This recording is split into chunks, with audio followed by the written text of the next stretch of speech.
Let's start off with Jailton Almeida versus Jarzinho Rozenstruik. Such a good name. That's another good name. That's up there. Jarzinho Rozenstruik. For a fighter? Yeah. I saw a comment too that was like, well, after the fight, they're like, well, there's a reason he's not Jarzinho Rozengrapple. It's like, damn. Dude, that's so stupid, but it's so good. Yeah. I like it. Well, Jailton Almeida used to fight. Look at this picture. Obviously, he's like the angle of the camera and stuff, but he used to fight at light heavyweight. He looked yeah, massive in there. huge. Like, I was expecting, I was like, man, Almeida, he should be fighting at light heavyweight, in my opinion. He's gonna be smaller for these heavyweights. He's at least large for light heavyweight. But after this fight, it's like, no, you can just stay there. You're good. Please do He's stay there, man. plenty big. Yeah, and then I think it's going to be easier for him to move through the rankings. I mean, we saw it last night, right? He made that against Rozenstruik, strike, not grapple. We saw how easy he made it look against him. And Rozenstruik's been in the division for quite some time, man. He's in the top 10 still, or he was at least. He is still in the top 10. We'll see tomorrow when they update the rankings. Where was he? Rozenstruik. Yeah, he was ninth. Yeah. He was ninth. So, nice jump there for Jailton Almeida. And look, we know what we have with Rozenstruik. He's able to bite down on the mouthpiece. If he connects, it might be night, but Rozenstruik's somebody that I think if he loses a little around the tum-tums, he might be able to move down to light heavyweight. Maybe, but he also just put on 25 pounds for this fight. And it didn't weighed in help. at 265. Didn't help. I mean, it did help. He stuffed that first takedown, and I was like, "Are we about to witness something?" Because he caught it. He got the hooks down. He stopped it right in his tracks, and then and then Almeida was like, "I'm gonna have to set it up." Yeah, he's like, "Okay, cool." What's funny too is normally he'll throw that front kick to the body, right? That's what he uses to set up the take. That's like the craziest setup for a takedown, right? Normally you set up a takedown with your hands, and then you hide the takedown behind your hands. Almeida's go-to every single fight. He throws the front kick to the body, and then he almost uses it like Alex Pereira, the way he sets up the left hook. He sets it up with the rear leg kick, because what he does is he'll throw the rear leg kick, and if you're picturing it, right, throws the rear leg kick, which is right leg. As it comes back, he uses his leg coming back as like a pivot to throw the left hook. So like he resets the leg and he uses that to pull his left hook. Does that make sense? Yeah. Almeida does the same thing with his front kick to the body. He'll throw the front kick to the body, and as it comes down, when he plants it, that's how he gets this entry right here. And I don't really know anybody else who does that. Definitely not as frequently as Almeida does. It's just an interesting setup for takedowns. But yeah, how much did he weigh in at? Do you know? I think he was like 231, 232 or something like that. He looks massive, dude. And even looking at him in this picture that Rich just put up, all muscle, it looks like. I mean, the guy's jacked. All natty? Absolutely jacked. 231 he weighed in. All natty? No.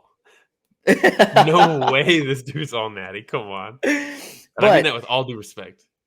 Yeah, absolutely, Almeida. Please don't hurt us. But when you take a look at Almeida's last fights, it's like the same story over and over again, right? He gets takedown. And then even when he's there, he passes, gets mount, and even when he's ground and pounding, like he doesn't necessarily look like he's putting too much behind it. I'm sure he can if he wanted to, but more than anything, it looks like he's just trying to find a couple of open spots that are going to bother his opponent, making them want to give up their back, and then he just chokes him out. Yeah, he just kind of bounces them, right? He does the crazy like hammer fist, and they're like big ones. They're like bouncing to almost give them opportunities to be like, I don't like this, and turn. Exactly. You know what I mean? And if you look at his record, it's like, all right, rear naked choke here. The ground and pound finish, Shamil, his last fight. Rear naked choke before that. Rear naked choke before that. The last one, those were 2 grappling matches. The last MMA fight was ground and pound on the Contender Series, the rear naked choke. There's 4 grappling matches before that. 3 of them he won with rear naked choke. His last MMA fight before that was a rear naked choke. Like, the guy is just rear naked choking everybody. Just rear Everybody. naked choking, left and That's right. what left and right. Mataleon, as they call it. Yes, Yeah. Mataleon. Yes. So when you look at like heavyweight as a landscape, because he is a guy who can fight at light heavyweight, it's like, and it's funny. I still see some people being like, "He should." I'm tired of him fighting at heavyweight. He should be at light heavyweight. He's coming in at 230. He should be fighting it. It's like, dude, Cain Velasquez, Stipe, they all weighed in at 230 constantly Yep. at heavyweight. Like Yep. 230 is like very, if you're skilled enough, which clearly he is, like that's a good weight to be at. Um, it's going to be interesting as he goes up, because if you look at the matchups, how many wrestlers are there above Rozenstruik?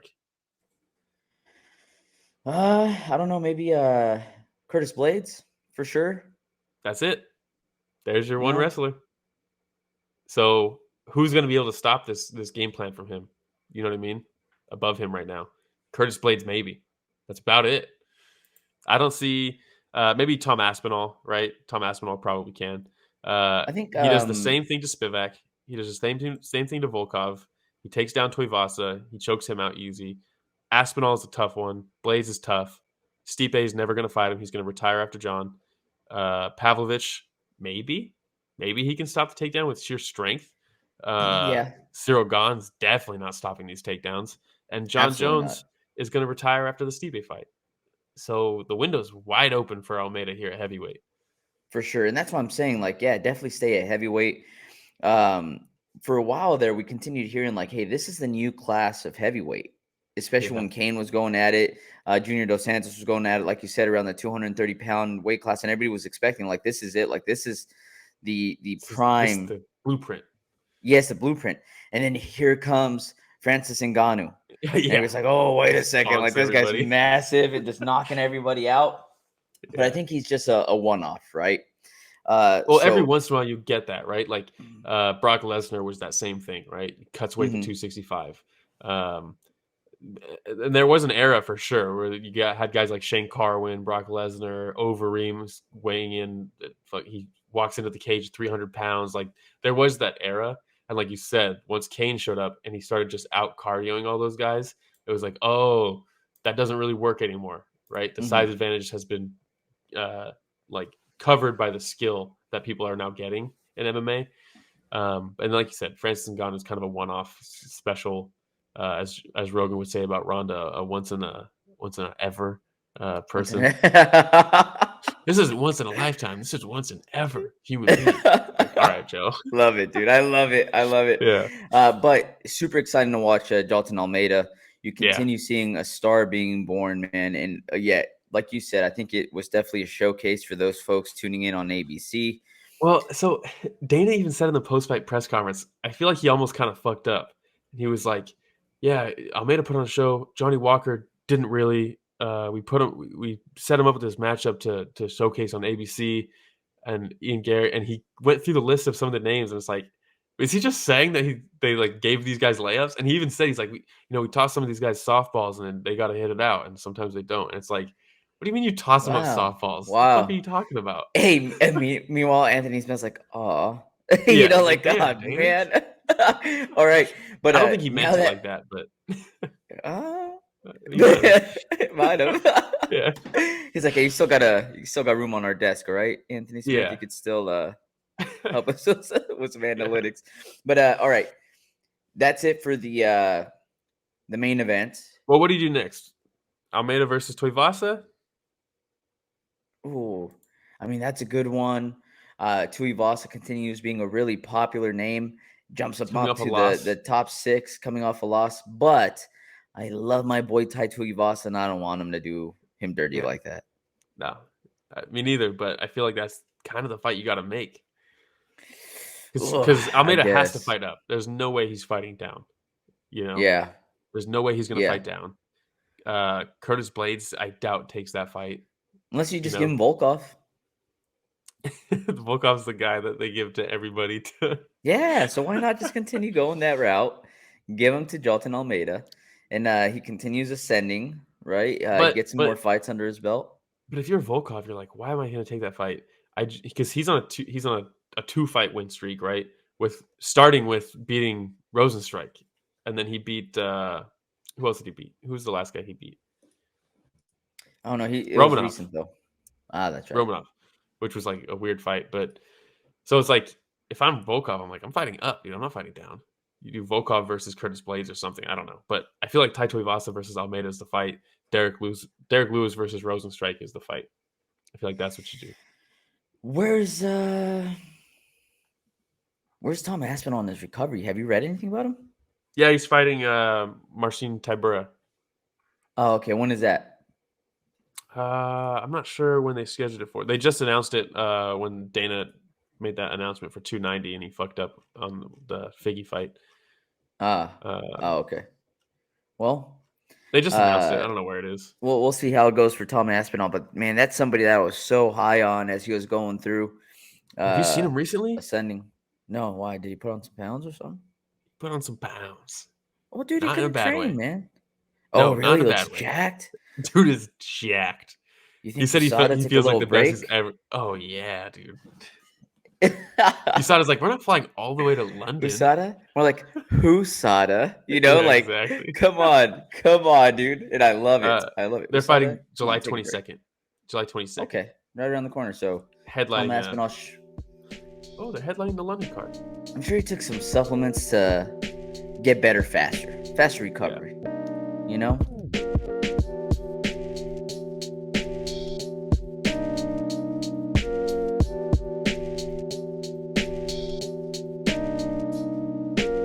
Hey everybody, Romero and Will here. Thank you so much for watching that short clip. It's just a small clip of what we covered this last Sunday. Yeah, if you want to check out the full fight card recap, the link is in the description, and it's going to be on screen at the end here. Don't forget to go back and watch our fighter interviews that we have. And don't forget to tune in live every Sunday morning at 9 a.m. Pacific, 12 p.m. Eastern, and you can join in on the fun. Yeah, don't forget to like, subscribe, hit the notification bell. It goes a long way. All right, everybody. Thanks for watching that short clip from Story of the Fight.